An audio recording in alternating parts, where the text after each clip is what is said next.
Pemirsa, pandemi COVID-19 masih belum berlalu, kesehatan masyarakat masih terancam dan perekonomian juga belum pulih sepenuhnya.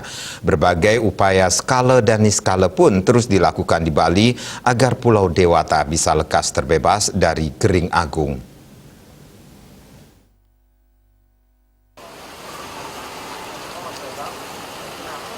Salah satu upaya yang dilakukan oleh Persemetonan Ageng Puri Tegal dan Pasar Pemecutan yang dikomandoi tokoh Bali Dr. Anak Agung Ngurah Manik Danendra yang akrab disapa AMD menggelar Karya Agung upacara Pakelem Agung Pemahayu Jagat lan pemelastian Ide Ratu Betara Betari Puri Tegal dan Pasar Pemecutan. Upacara digelar di Segara atau Pantai Matahari Terbit Sanur Denpasar. Dikatakan upacara Pemahayu Jagat adalah upacara permohonan kehadapan Ida Sayang Widi dalam manifestasinya sebagai Betara Baruna agar menganugerahkan kerayuan dan keselamatan jagat agar umat manusia bisa dibebaskan dari Gering Agung 19. Upacara ini juga untuk mendoakan bangkit ekonomi Bali. Tujuannya ini tidak lain adalah bagaimana kita menjaga keseimbangan Bali. Semoga Bali bisa rahayu, kerahayuan Bali. Jadi konsep Trihita Karana, ya, keharmonisan manusia dengan Tuhan, manusia dengan alam, dan manusia dengan manusia. Jadi intinya dalam kaitan dengan pandemi COVID-19, kita berusaha Gering Agung ini supaya bisa terlepas dari masalah pandemi COVID-19 dan kita berharap perekonomian Bali bisa pulih kembali. Itu harapan kita. Wali Kota Denpasar I Gusti Ngurah Jayanegara yang turut hadir pada upacara tersebut mengatakan sangat mengapresiasi atas upaya niskala Pemahayu Jagat ini. Dengan semangat gotong royong ini diharapkan seluruh masyarakat selalu diberkati keselamatan dan kesehatan. Jayanegara juga mengaturkan dana punya yang diterima Yajamana Karya Mangku Gede I Gusti Ngurah Mendra.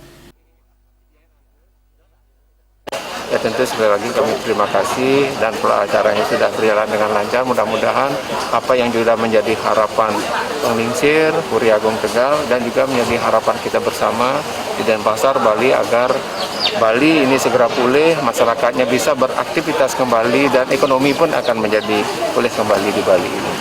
Anggota DPD RI Dapil Bali Haji Bambang Santoso yang turut hadir pada kesempatan tersebut mengatakan kegiatan ini di samping bisa mewujudkan kebaikan, keharmonisan antara sesama anak bangsa juga bisa terjalin dengan baik, tidak hanya harmoni dari segi alam, namun seluruh isi alam juga bisa harmoni. Tentunya bukan hanya kebaikan yang jauh lebih baik, tapi keharmonisan antar sama anak bangsa juga terwujud, kemudian kedamaian tercipta, kemudian sesama anak bangsa menjadi lebih damai dan lebih rukun. Ketua Parisada Hindu Dharma Indonesia PHDI Provinsi Bali, Profesor Dr. Anus I Gusti Ngurah Sudiana mengatakan, upacara Pakelem ini sudah sangat tepat digelar pada saat ini, sehingga apa yang diharapkan untuk mensucikan dan mengharmoniskan alam semesta beserta isinya bisa terwujud. Pakelem ini mempunyai makna dan filosofinya bagaimana menyucikan alam semesta, mengharmoniskan alam semesta beserta isinya. Tidak saja hari ini tapi di kemudian hari. Yadnya Pakelem ini mengambil tingkatan utamaning utama dengan menggunakan kerbau, kambing hitam, angsa, bebek, ayam mancawarna, dan sarana lainnya. Prosesi upacara dipuput oleh 4 orang sulingkih. Ratna Bali TV.